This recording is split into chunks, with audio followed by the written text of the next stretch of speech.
إن الحمد لله نحمده ونستعينه ونستغفره ونعوذ بالله من شرور أنفسنا ومن سيئات أعمالنا من يهده الله فلا مضل له ومن يضلل فلا هادي له وأشهد أن لا إله إلا الله وحده لا شريك له وأشهد أن محمدًا عبده ورسوله يا أيها الذين آمنوا اتقوا الله حق تقاته ولا تموتن إلا وأنتم مسلمون يا أيها الناس اتقوا ربكم الذي خلقكم من نفس واحدة وخلق منها زوجها وبث منهما رجالا كثيرا ونساء واتقوا الله الذي تساءلون به والأرحام إن الله كان عليكم رقيبا يا أيها الذين آمنوا اتقوا الله وقولوا قولا سديدا يصلح لكم أعمالكم ويغفر لكم ذنوبكم ومن يطع الله ورسوله فقد فاز فوزا عظيما اللهم صل على محمد وعلى آل محمد كما صليت على إبراهيم وعلى آل إبراهيم إنك حميد مجيد اللهم بارك على محمد وعلى آل محمد كما باركت على إبراهيم وعلى آل إبراهيم إنك حميد مجيد سبحانك لا علم لنا إلا ما علمتنا إنك أنت العليم الحكيم رب اشرح لي صدري ويسر لي أمري واحلل عقدة من لساني يفقه قولي أعوذ بالله من الشيطان الرجيم من همزه ونفخه ونفسه بسم الله الرحمن الرحيم واسأل من أرسلنا من قبلك من رسلنا أجعلنا من دون الرحمن آلهة يعبدون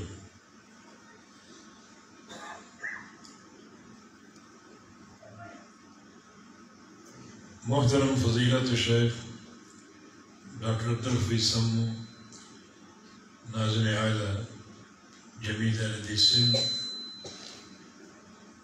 اور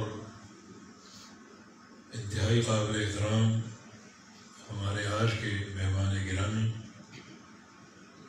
فضیلت الشیخ ابو یحییٰ نور پوری حفظہ اللہ اور دیگر علماء کرام اور معزز سامعین حضرات، میری بھی دلی خواہش ہے کہ آج کا زیادہ وقت ہم اپنے مہمان کو دیں اور انہی سے ایک خاص موضوع پر استفادہ کریں۔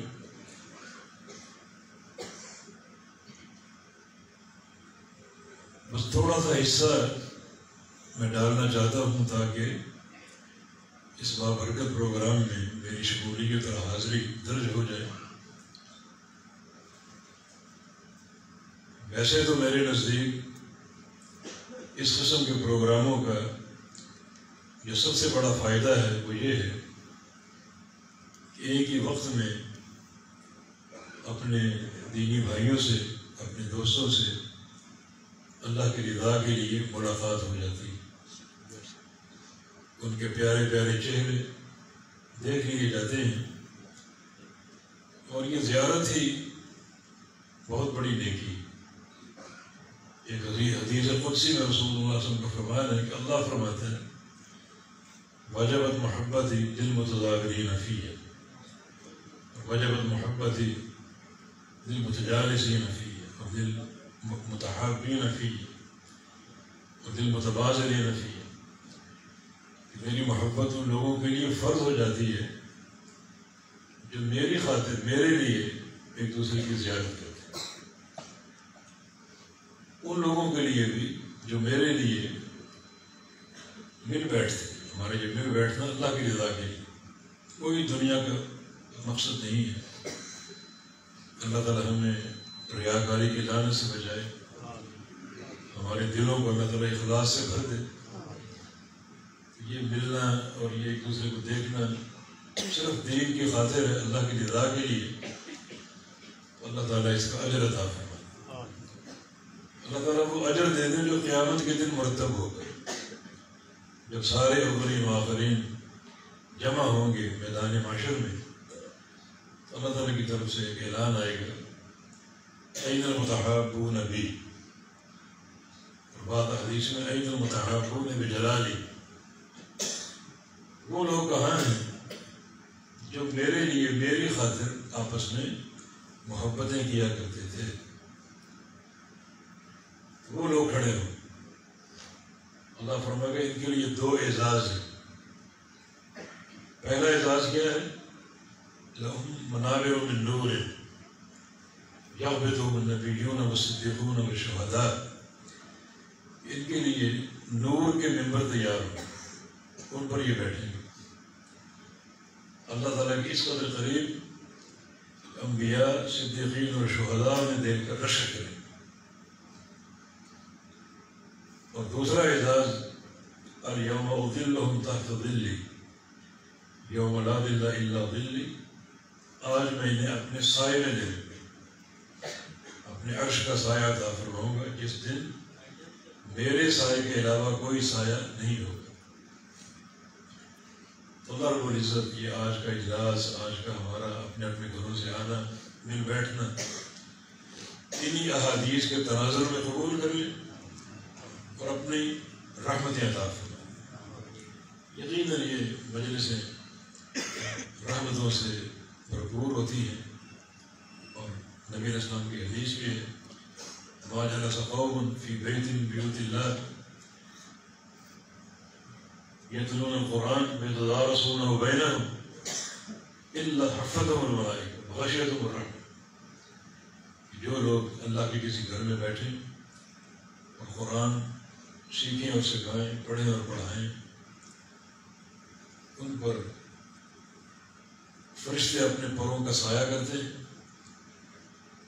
اور اللہ کی رحمت انہیں ڈھانپ لیتی ہے، اللہ کی رحمت انہیں ڈھانپ لیتی ہے۔ مجھے قصہ یاد آیا، ہمارے برادر شیخ عبدالستار حافظہ اللہ، انہوں نے اس مجلس میں موجود تھے، شیخ العرب والعجم علامہ بدیع الدین شاہ راشدی رحمہ اللہ کا درس عرب میں چل رہا تھا، اردو میں، ان کے دن تقسیم تھے، کچھ دن وہ عربی میں درس دیا کرتے جس میں عرب طلبہ آیا کرتے بڑے شوق و ذوق سے،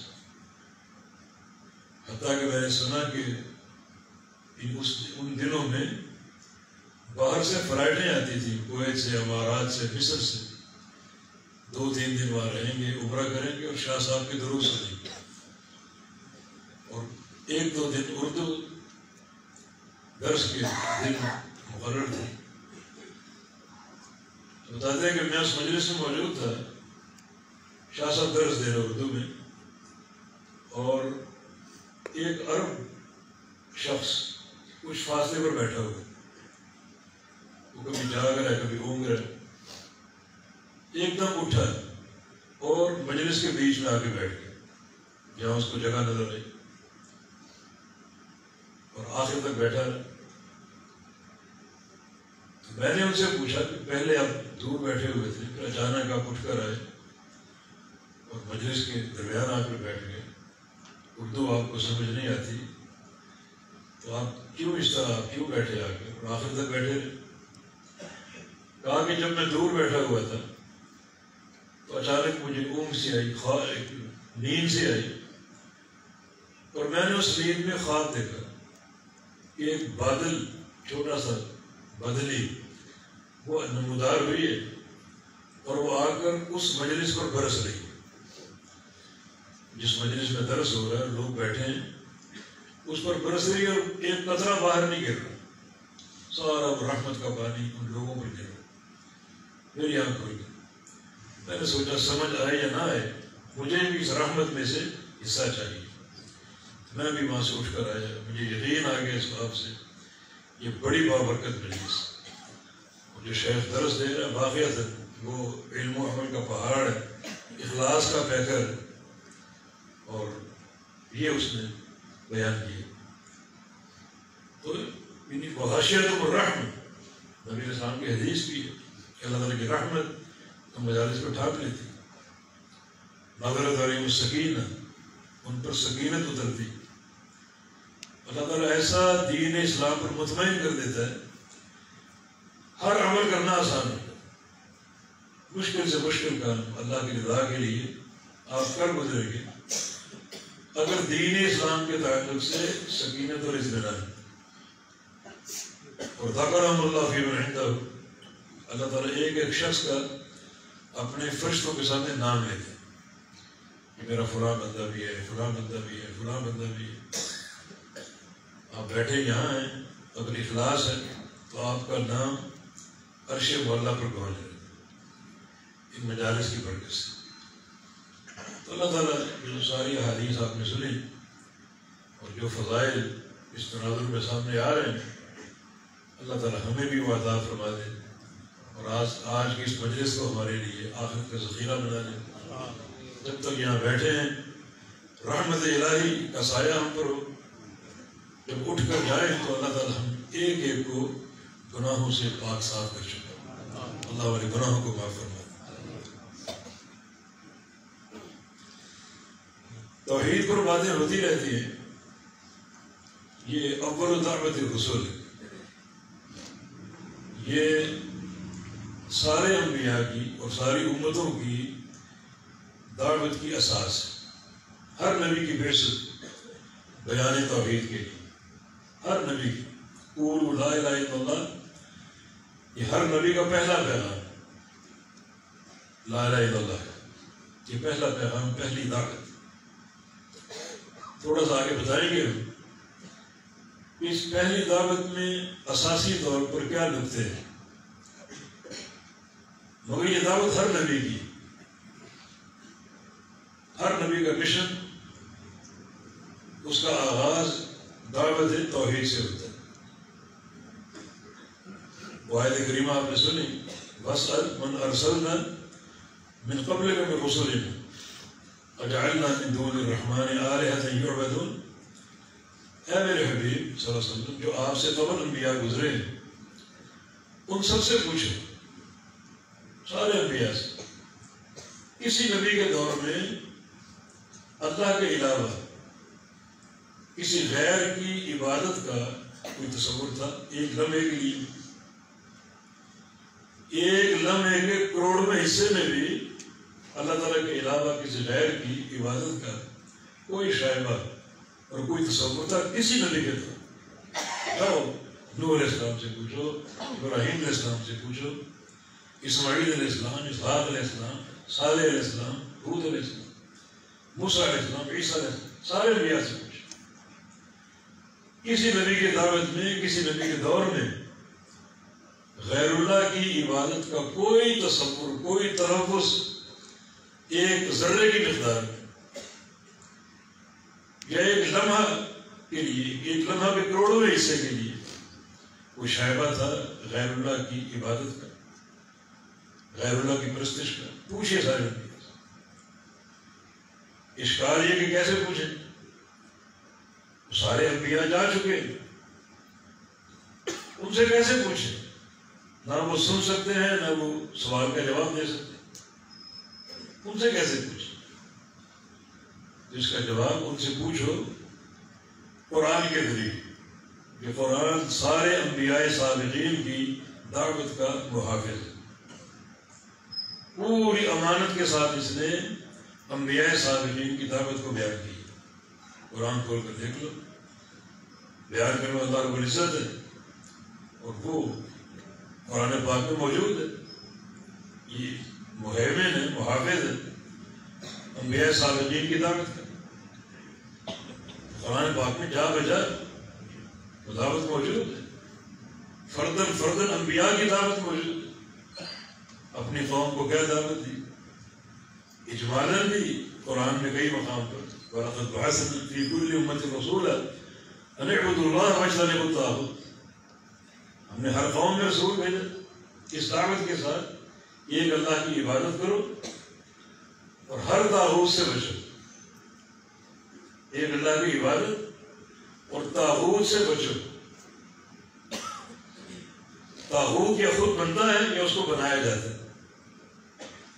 خود بننے کا معنی یہ کہ وہ اپنے معبود ہونے کا دعویٰ کرے، جیسے فرعون تھا، انا ربکم الاعلی، میں تمہارا رب اعلی ہوں. وہ طاغوت خود بنا، لوگوں نے مان لیا. یہ اس کو بنایا جاتا ہے، خود اس سے بری ہے، مگر لوگ اس کو یہ درجہ دیتے ہیں کہ آپ عبادت کے لائق ہیں، پرستش کے لائق ہیں، اطاعت کے لائق. طاغوت عبادت میں بھی اور اطاعت میں بھی. کچھ لوگ خود اپنی اطاعت کے دعوے کرتے ہیں کہ ہماری مانو، ہماری چلے گی، ہمارا قانون، ہمارا نظام. اور کچھ لوگ اس سے بری ہوتے ہیں، مگر ان کے ماننے والے، ان کے اتباع انہیں اس مقام پر لا کر بٹھا دیتے ہیں کہ پورے دین کی عمارت ان کے سر پہ تعمیر کرتے ہیں، جس کو تقلید شخصی کہا جائے. وہ خود بری ہیں، ان کے اقوال موجود ہیں، مگر لوگ ان کو اس مقام پر فائز کر دیتے. اور انبیاء کی دعوت کیا تھی؟ ان اعبدوا اللہ واجتنبوا الطاغوت، ایک اللہ کی عبادت کرو اور طاغوت سے بچو، طاغوت کی نفی کرو، طاغوت کا انکار کرو.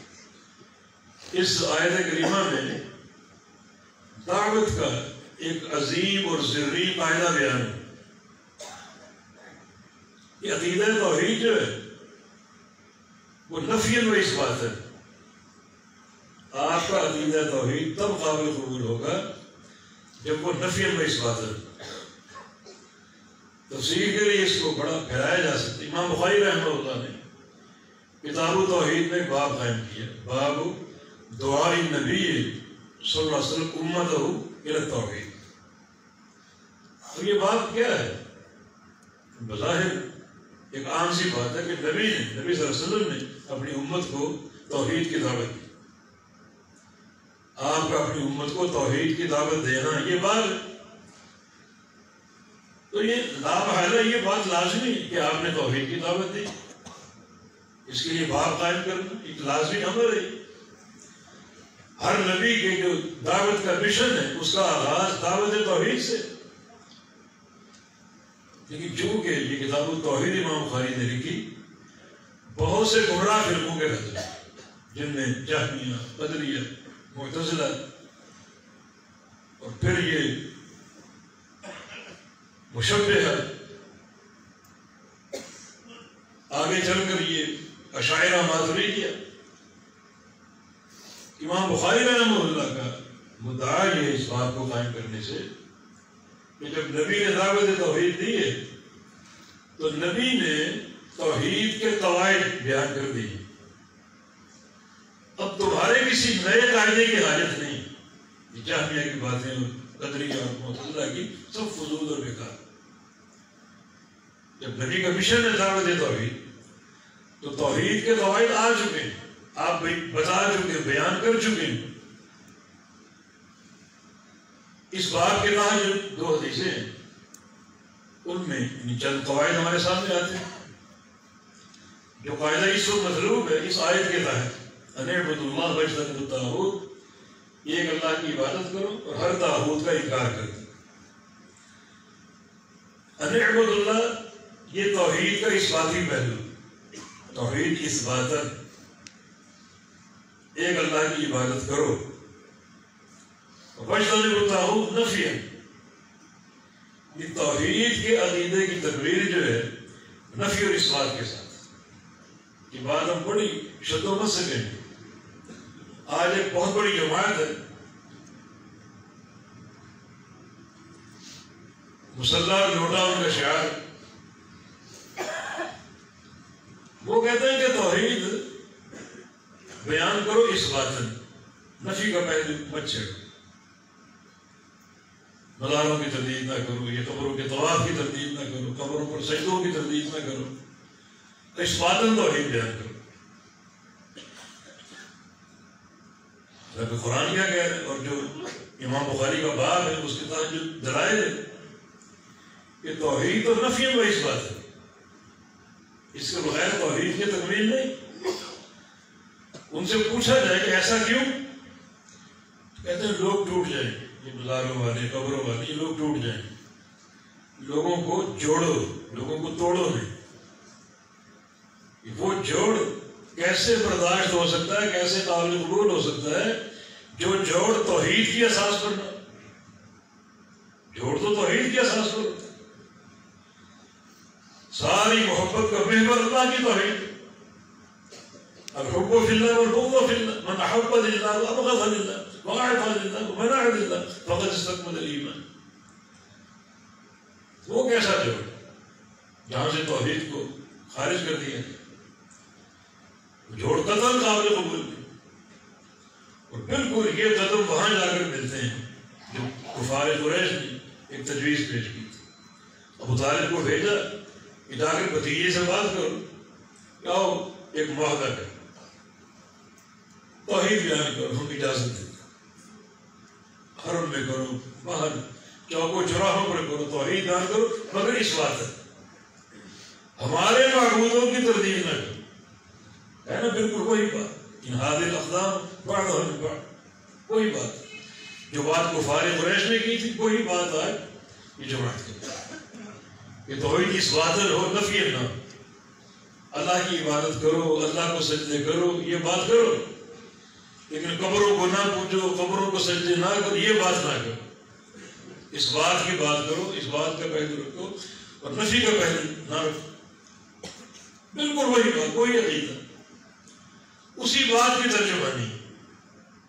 اور اللہ کے پیارے نے فرمایا تھا اس سے تو کبھی باز نہیں آؤ، سورج چاند میرے ہاتھوں میں رکھ دو، کبھی باز نہیں آؤ۔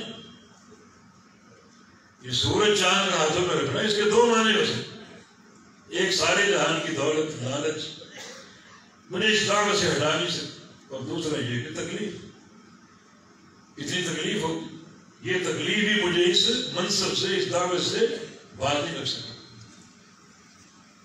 اعبدوا اللہ واجتنبوا الطاغوت، آپ بھی یہ بات نوٹ کر لیں، عقیدہ توحید کی تکمیل کیسے ہوتی ہے کہ ایک زبان سے اقرار کرنا اللہ کی توحید کا، زبان سے ماننا، یہ ضروری لیکن کافی نہیں، جب تک دل میں تسلیم نہ، اللہ تعالیٰ کی توحید جب تک دل سے اس کی تصدیق نہ ہو۔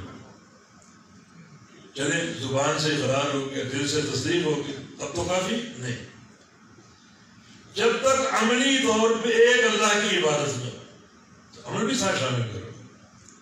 زبان کا اقرار کافی نہیں اور دل کی تصدیق کافی نہیں، عمل بھی شامل کرو۔ جب تک عملی طور پر ایک اللہ کی عبادت نہ کرو، چلے زبان کا اقرار ہو گیا، دل کی تصدیق ہو گئی، اور عمل سے پوری زندگی ایک اللہ کی عبادت کی، نماز، روزہ، حج، عمرہ، جہاد، فرائض، نوافل ایک اللہ کے لیے ادا کی، اسی پر موت ہے، اب تو توحید کامل ہے نا؟ نہیں، واجتنبوا الطاغوت، جب تک غیر اللہ کی نفی نہ، یہاں تک اثباتی پہلو، جب تک غیر اللہ کی نفی نہ ہو، جب تک طاغوت کا انکار نہ ہو، اس وقت تک دعوت توحید مکمل نہیں، نہ آپ کی توحید کامل اور قابل قبول۔ یہ دونوں پہلو لازمی، ایک اللہ کا اقرار، ایک اللہ کی تصدیق، ہر غیر اللہ کی نفی، ہر غیر اللہ کا انکار، اس کے بغیر توحید مکمل نہیں۔ امام بخاری رحمہ اللہ نے اسی باب کے تحت جو حدیث ذکر کی، معاذ سے پوچھا اتدری ما حق اللہ علی العباد، کیا تم جانتے ہو اللہ کا بندوں پر کیا حق؟ عرض کیا کہ اللہ و رسول اعلم، اللہ کا رسول جانتا ہے، میں تو جانتا ہوں۔ اللہ اس لیے جانتا ہے کہ اللہ ہر چیز جانتا ہے، رسول اس لیے جانتا ہے کہ رسول پر اللہ کی شریعت نازل، وہ بھی جانتے ہیں، اللہ جانتا ہے کیونکہ سارا علم اللہ کے پاس ہے، رسول بھی کیونکہ اللہ نے رسول کو علم عطا کیا، بات بالکل درست ہے۔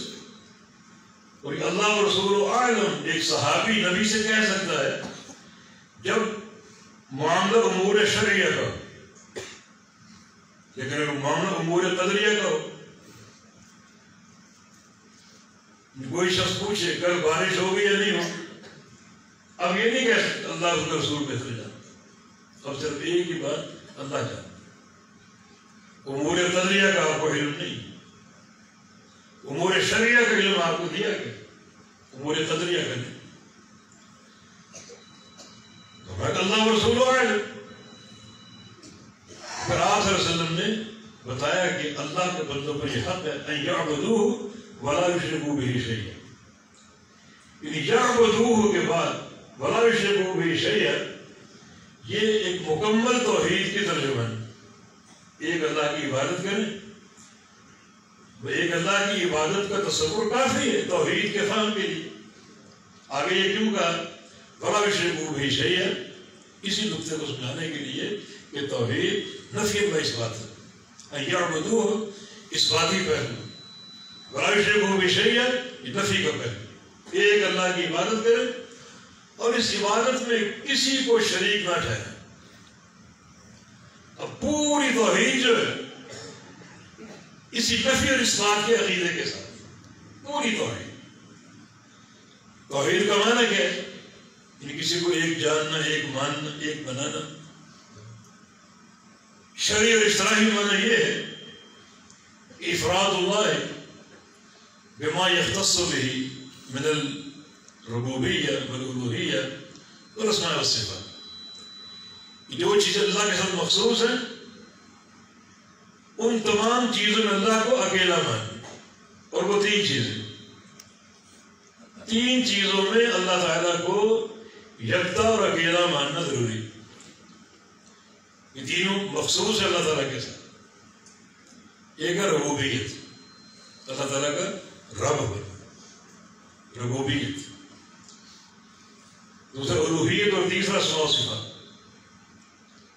اللہ تعالیٰ رب ہے، یہ اثباتی عقیدہ، اس کے سوا کوئی رب نہیں، نفی و اثبات۔ جب اللہ تعالیٰ کی ربوبیت کا ذکر ہوگا تو اس میں تین چیزیں ہیں۔ ایک ہے اللہ کا خالق ہونا، اللہ تعالیٰ کا خالق ہونا کہ وہ خالق ہے پوری کائنات، اس کے سوا کوئی خالق نہیں۔ چیلنج موجود ہے، الا فلیخلقوا ذرہ ولیخلقوا شعیرا، جن لوگوں کو تم پکارتے ہو اللہ کے سوا، نوح علیہ السلام سے لے کر آج تک اور قیامت تک، ان سب کو جمع کر کے دو، ایک ذرہ بنا کر دکھا دو، ایک اناج کا دانہ بنا کر دکھا دو۔ چاروں طرف سے اسلام پر وار ہو رہے، یہ چیلنج قبول کر لو۔ تم نے ایٹم بم بنا لیے، چاند پر کمندے ڈال دی، مریخ تک پہنچنے کے پروگرام ہے، یہ چیلنج قبول کر لو۔ اسلام کو بدنام کرنے کے لیے چیلنج تو موجود، کسی میں طاقت اور ہمت نہیں، اللہ ہی خالق، اس کے ساتھ کوئی خالق نہیں۔ یہ ربوبیت کے معنی میں سے، ربوبیت کا ایک کامل اور حتمی معنی اللہ تعالیٰ کے خالق ہونے کے ساتھ، وہ خالق ہے، اس کے سوا کوئی خالق نہیں، اور وہ مالک ہے، اس کے سوا کوئی مالک۔ تبارک الذی بیدہ الملک، پوری جو ایک بادشاہت ہے، پورے کائنات کا ملک اللہ کے ہاتھ۔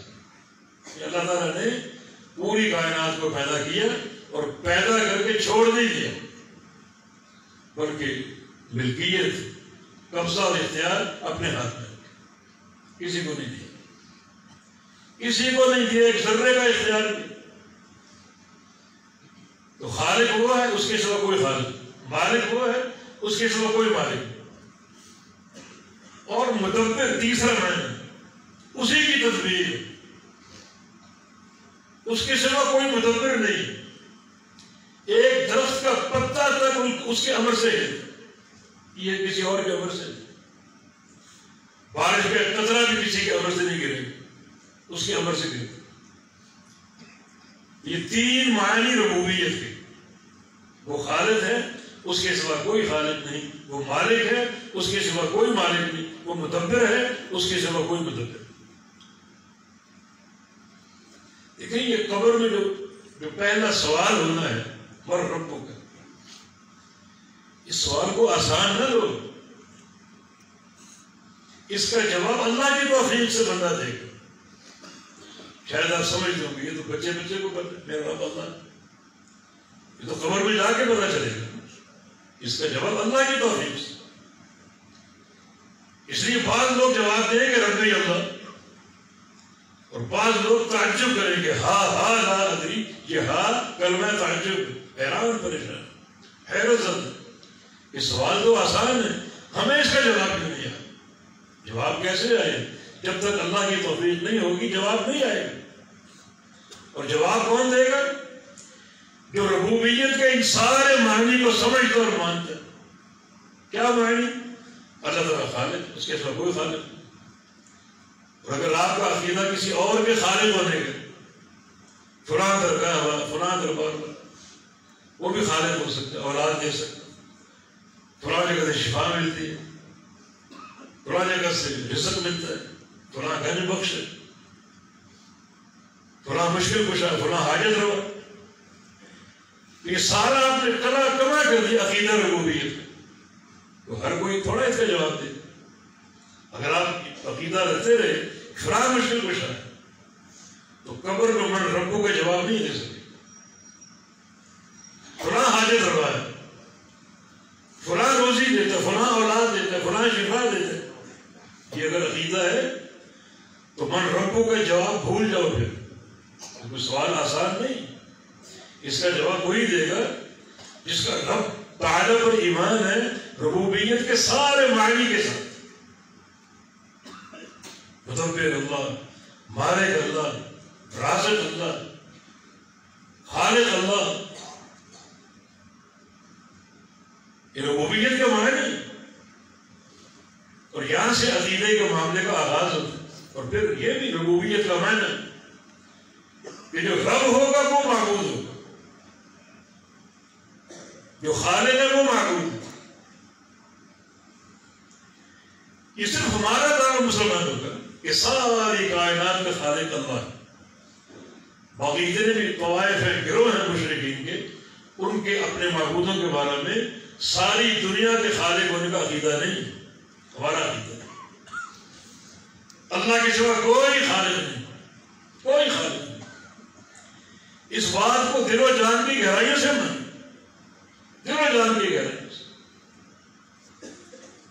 یہ عقیدہ ماننا اللہ تعالیٰ کی رضا کا اور اس کی محبت کا موجب ہے۔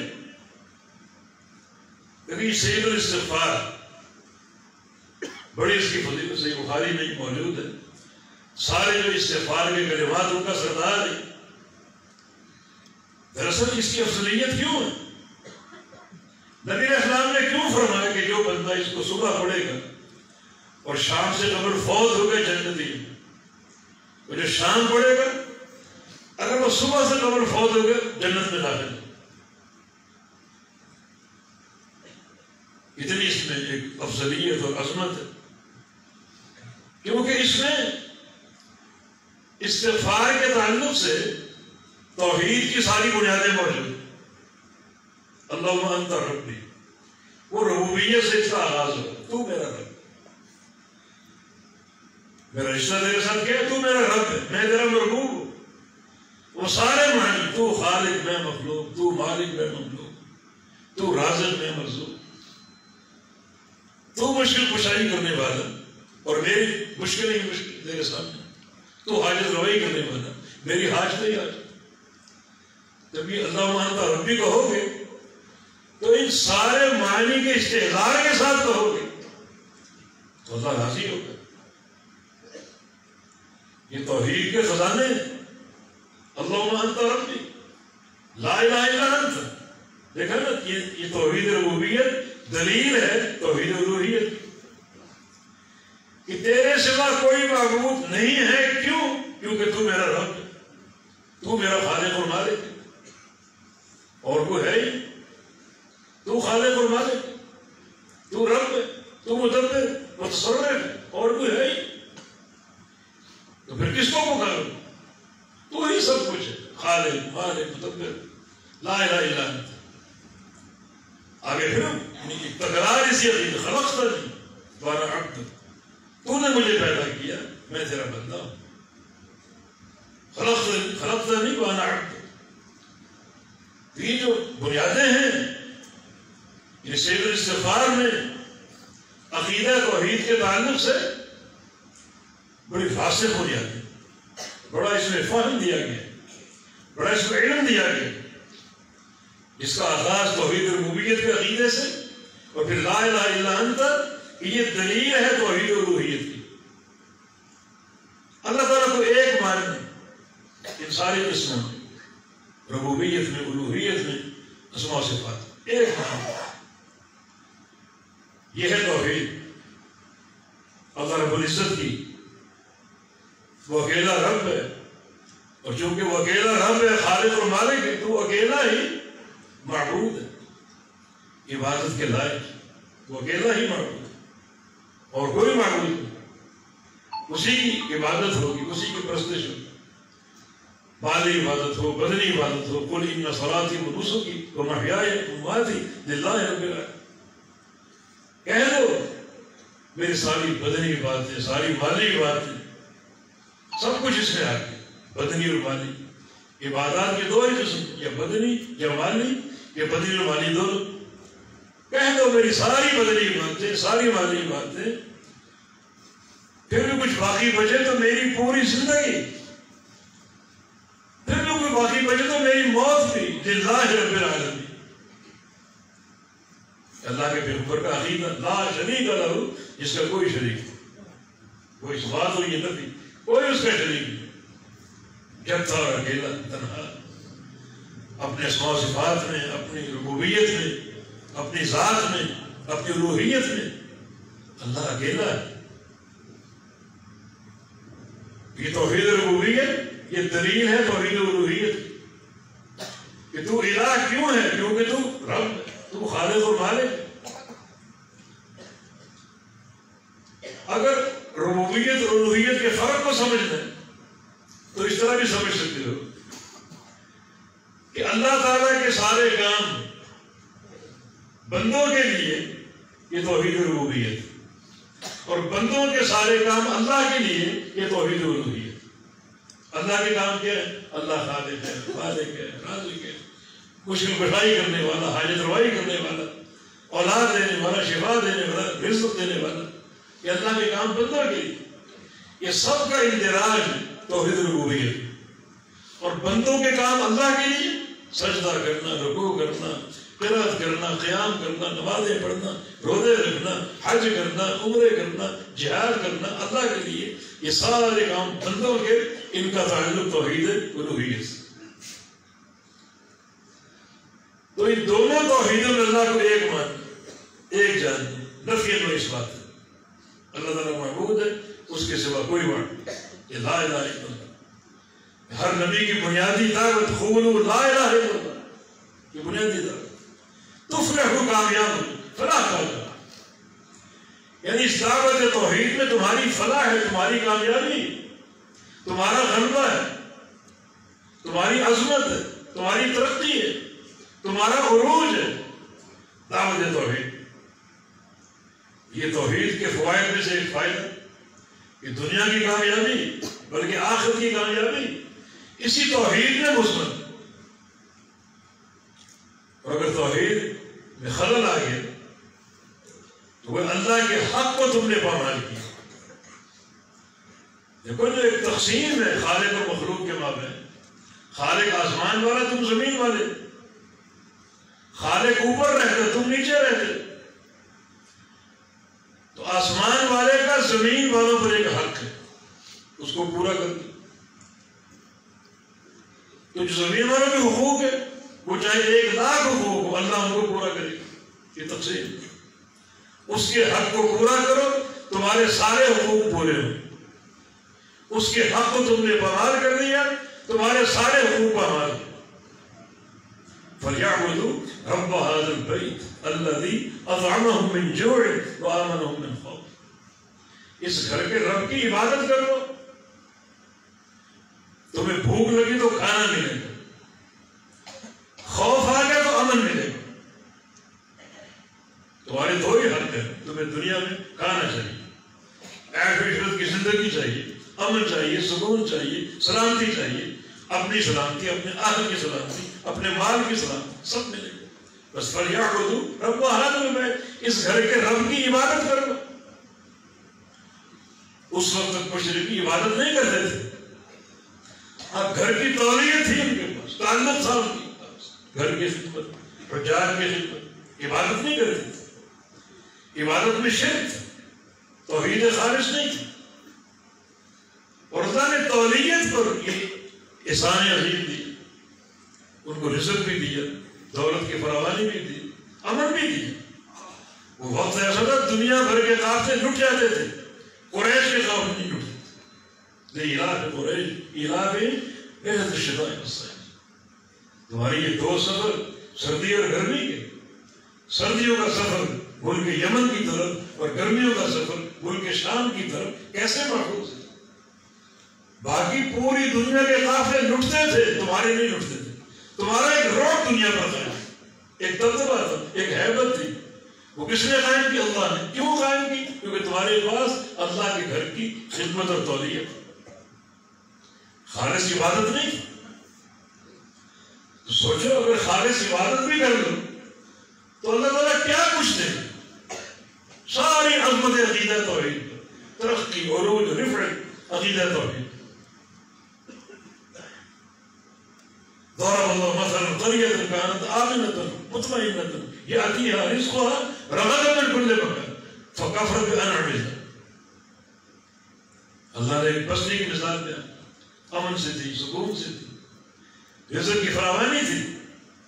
ان میں ایک بدعقیدگی آئی, فکفرت بأنعم الله, اللہ کی نعمتوں کی ناشکری کر بیٹھے. نعمتوں کا شکر ادا کرنا یہ ایک بڑی اہم حقیقت ہے توحید. ناشکری کرنا یہ ایک بڑا بھیانک قسم کا شرک. جبکہ نعمتوں پر شکر ادا کرنا رب العزت کا یہ توحید کی عظمت. جب تک شکر موجود تھا ہر چیز کی فراوانی, دنیا سے رزق آ رہا ہے, ایکسپورٹ امپورٹ کا نظام جاری ہے, اور دولت بھی ہے, امن بھی ہے, سلامتی, سکون, ہر چیز ہے. لیکن جو ہی اللہ کی نعمتوں کی ناشکری کی, اللہ نے دو لباس پہنا دیے, لباس الجوع والخوف. ایک بھوک کا لباس, دوسرا خوف کا لباس. عقیدے کا اظہار آ گیا. نعمت کا شکر کیا ہے؟ اس بات کا اقرار اور اعتراف کہ یہ نعمت اللہ کی طرف سے, کسی اور کی طرف سے نہیں. لہذا وہی اس نعمت پر حمد کا مستحق, حمد یہ اعتراف کہ یہ نعمت اللہ کی طرف سے ہے, اور اللہ ہی اس پر شکر اور حمد کا مستحق. یہ حقیقت شکر بندے کے اندر آ جائے تو یہ ایک ہی توحید کا نقطہ اللہ کو خوش کر دیتا. ان اللہ یرضى عن العبد اذا اكل اكلة فحمد الله وَإِذَا شَرَبَ شَرْبَةً حَمِدَ اللَّهُ. اللہ اس بندے سے راضی ہو جاتا ہے. ایک لقمہ کھائے اور الحمدللہ کہہ دے, اس کا معنی یہ کہ اقرار کر دے یہ اللہ کی دین ہے اور اللہ ہی اس پر تعریف کا مستحق ہے. اللہ اس الحمدللہ کہنے پر بندے سے خوش ہو جاتا ہے. ایک گھونٹ پانی کا پیے اور اللہ کی حمد کرے, یعنی اقرار یہ پانی اللہ نے دیا اور اللہ ہی حمد کا مستحق ہے, اللہ اس بندے پر راضی ہے. جبکہ خالق کائنات کی نعمتوں کو غیروں کی طرف, غیر اللہ کی طرف منسوخ کرنا یہ حقیقت شکر کے منافی ہے. اس پر کفر کی وعیدیں موجود. حدیبیہ کے سفر میں رسول اللہ صلی اللہ علیہ وسلم نے کیا فرمایا؟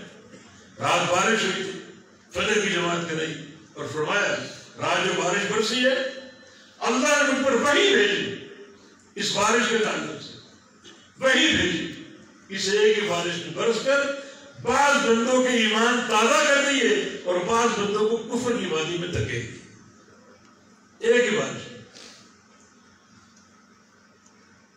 صحابہ پر تو چھڑا داری ہو گئی، ایمان اور کفر کی بات ہو رہی۔ اصبح عبادی مومن بھی وکافر بھی، اس بارش کے بندوں کو مومن کر دیا، ان کے ایمان تازہ کر دیے، اور اسی بارش نے بھی بندوں کو کافر کر دیا۔ اما من قال وترنا بفضل اللہ فهو مؤمن، جس شخص نے کہا یہ بارش اللہ کی دین ہے، اس کا ایمان بکھر گیا، اس کی ایمان میں تازگی، شادابی، شگفتگی اور نکھار ہے۔ اور جس نے کہا کہ یہ بارش فلاں ستارے کی دین ہے، اس ایک ہی جملے میں اس کو کافر کر دیا۔ یہ ایک خطرناک عقیدہ ہے۔ اللہ ہر نعمت کا خالق اور عطا کرنے والا، وہی حمد کا مسئلہ ہے۔ تو اس قوم پر ریل پیل تھی دنیا کی دولت کی، امن و استقرار کی، سکون اور سلامتی کی، ان میں یہ مرض آ گیا، بدعقیدگی کا، کفرت بانعم اللہ، اللہ کی نعمتوں کا انکار، ناشکری، نعمت اللہ کی عطا کرتا ہے اور منسوب غیر اللہ کی طرف ہے۔ تو اللہ نے دو لباس، فَأَذَاقَ اللَّهُ لِبَاسَ الْجُوعِ وَالْخَوْفِ، بھوک کا لباس پہنا دیا اور خوف کا، امن ختم ہو گیا، استقرار ختم ہو گیا۔ معنی یہ ثابت یہ ہوا عقیدہ توحید جو ہے وہ قوموں کی رفعت، عروج، ترقی، سلامتی اور عزت کی فراوانی کی بنیاد، یہ اس کی اہمیت ہے۔ اور جو اہمیت آگے چل کر قبر میں مرحبو، اس کا جواب کون دے گا؟ جو حقیقت ہے توحید اور ربوبیت کو پہچان۔ یہ کوئی لفظ نہیں ہے کہ آپ نے جواب میں ربی اللہ کہہ دیا، بڑا آسان معاملہ نہیں۔ جب تک ربوبیت کو سارے معنی کے ساتھ قبول نہیں کرے، کسی ایک نقطے میں بھی انحراف کے الحاد ہے، اس کا جواب نہیں دے پاؤ، پچھتاؤ گے مت، لا ادری، ہائے کیا ہو گیا۔ سوال تو آسان ہے، جواب بھی آسان ہے، میری زبان پر کیوں نہیں آ رہا، میری مت کیوں مار دی گئی؟ اللہ مت مارنے والا، اسے معلوم تم نے دنیا میں کیا عقیدہ رکھا، ربوبیت کے تعلق سے تمہاری کیا سوچ تھی اور کیا فکر تھی۔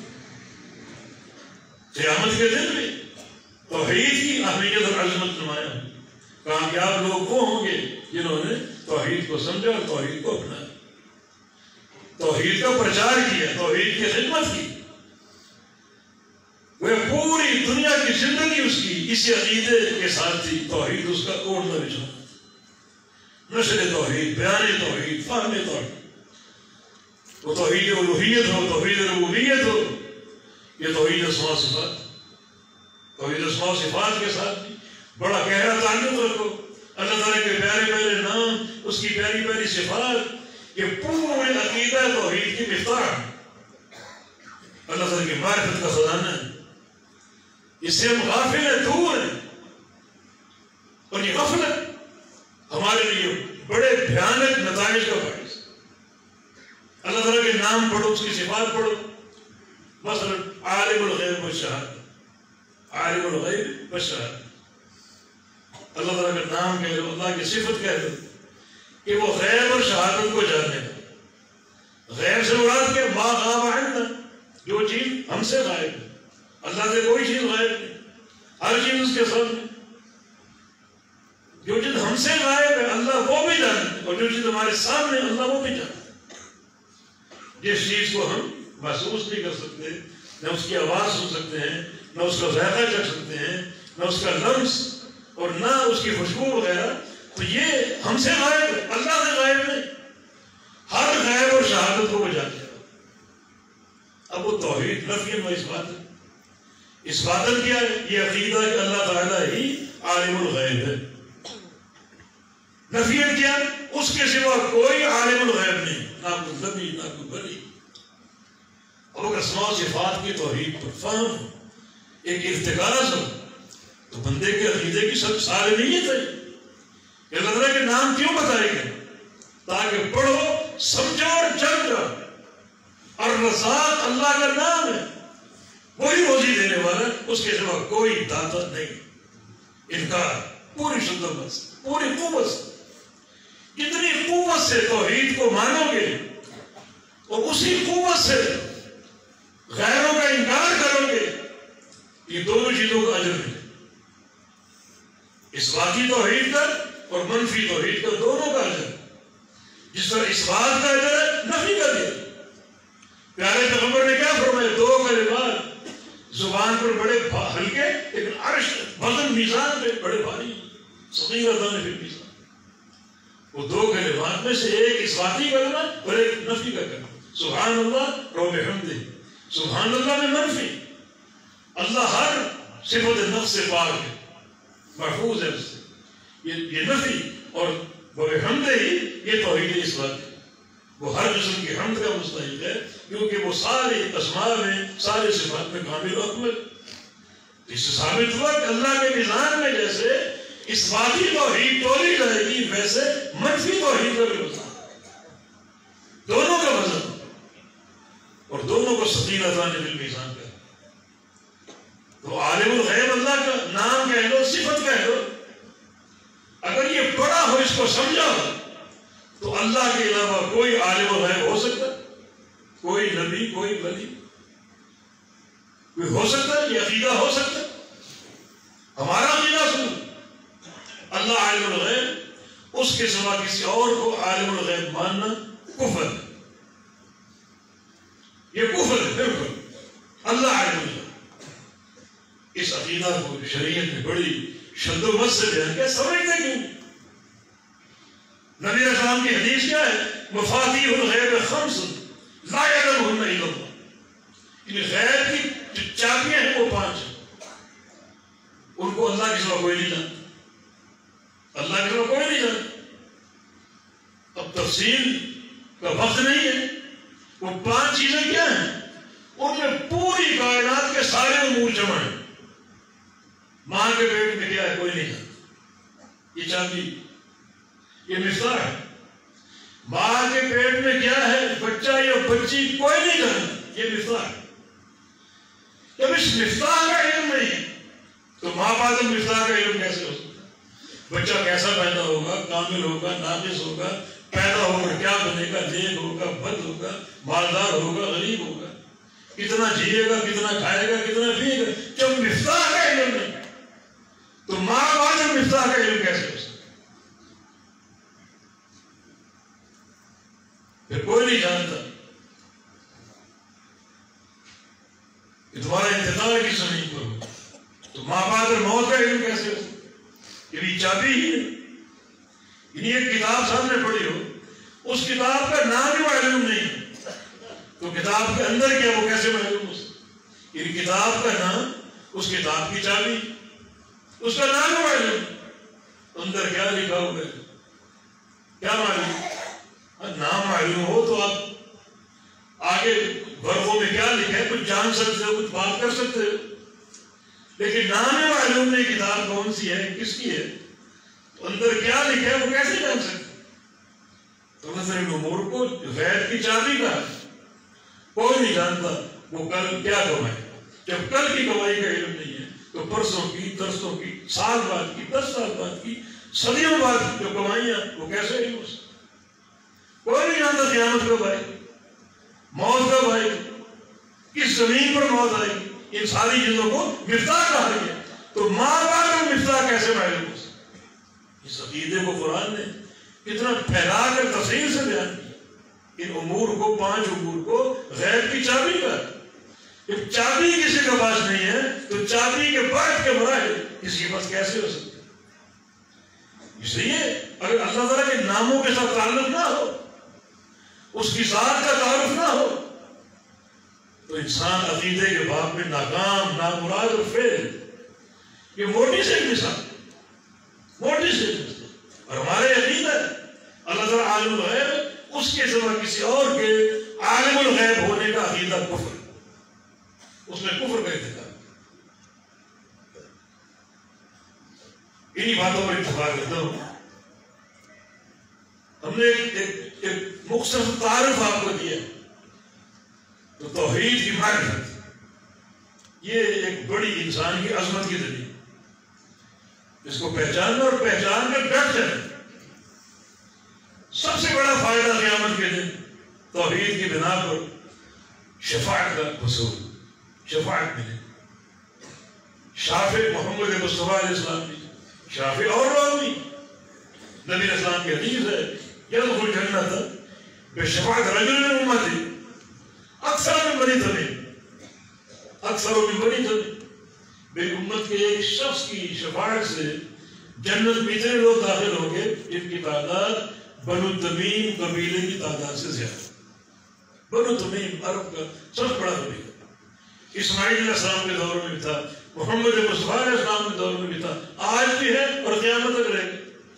اتنی تعداد میں لوگ میری امت کے ایک فرد کی شفاعت سے جنت میں جائیں۔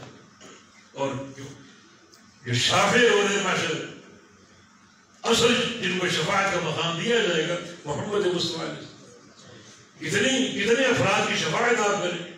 ایک موقع پر فرمایا تھا خیرنی ربی، اللہ نے مجھے اختیار دیا ان دو چیزوں میں، یا تو اپنی آدھی امت جنت میں لے لو، یہ شفاعت لے لو، آدھی امت یہ شفاعت۔ صحابی نے پوچھا فماذا اخترت یا رسول اللہ، آپ نے کیا پسند کیا؟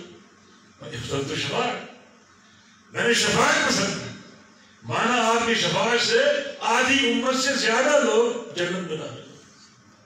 اور یہ بات نوٹ کر لو، اور اس کے سوا جو کچھ ہے ذہنوں سے کھولج کر نکال دو کہ شفاعت حق ہے صرف ان لوگوں کا جن کو اللہ تعالیٰ نے کامل توحید کی معرفت، ان کا۔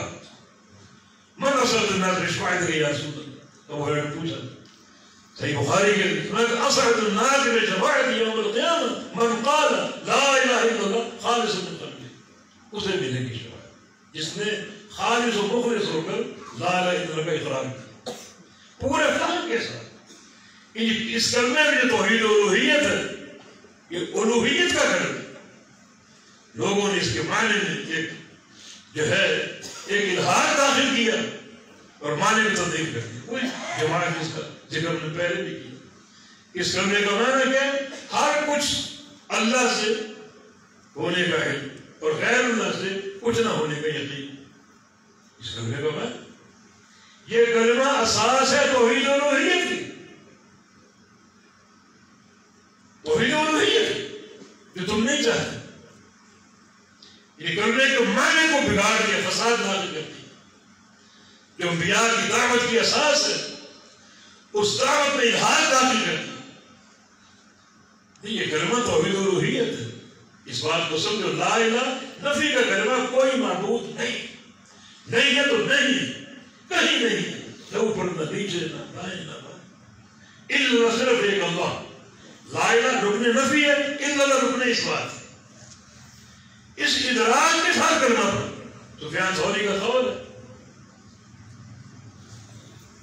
کہ لیس شیء اقطع لظاہر ابلیس من قول لا الہ الا اللہ، سب سے زیادہ جس کلمے سے، جس ذکر سے ابلیس کی کمر ٹوٹتی ہے وہ ہے بندے کا لا الہ الا اللہ کہے۔ جب یہ کہو گے فہم کے ساتھ، معنی کے ادراک کے ساتھ، ابلیس کی کمر ٹوٹ جائے گی۔ بار بار کہو گے اس کو کوڑے مار مار کر ماندہ کر دو گے، تھکا کر گرا دو گے، اس کو بچھاڑ دو گے، اس کو تم غالب اور وہ مغلوب۔ لا الہ الا اللہ سب سے بڑا بھاری کلمہ جو ابلیس کی کمر توڑنے والا، لیکن فہم کے ساتھ۔ ابلیس سے مقابلہ کر رہا کہ تم میری کمر توڑنا چاہتے ہو، میں تمہاری کمر توڑتا ہوں، وہ بھی مزیدار ہے۔ لوگوں کو الٹے الٹے سبق پڑھتا، کلمے کا ذکر کرو اجتماعی، کلمے کا ذکر کرو پتیاں بچا کر، کلمے کا ذکر کرو حلقے بنا کر، کلمے کا ذکر کرو اس طرح کے ناف کے نیچے سے آواز نکال اور پتہ نہیں کہاں اس کو ناک میں بٹھاؤ، پھر اس کو دل پہ ضرب لگا کر کلمے کا ذکر کرو۔ معنی جاننے کی ضرورت نہیں، شعبہ داری یہ کرتا بتا ہے، معنی سمجھنے کی ضرورت نہیں۔ ہم ابلیس کی کمر توڑ، وہ خالی کمر توڑ کے لاکھوں کروڑوں لوگوں کو گمراہ کر چکے۔ لیکن لا الہ الا اللہ یہ اصل جو توحید کا فہم ہے اس کی ایک بڑی مضبوط اساس ہے، انبیاء کی دعوت کی بنیاد۔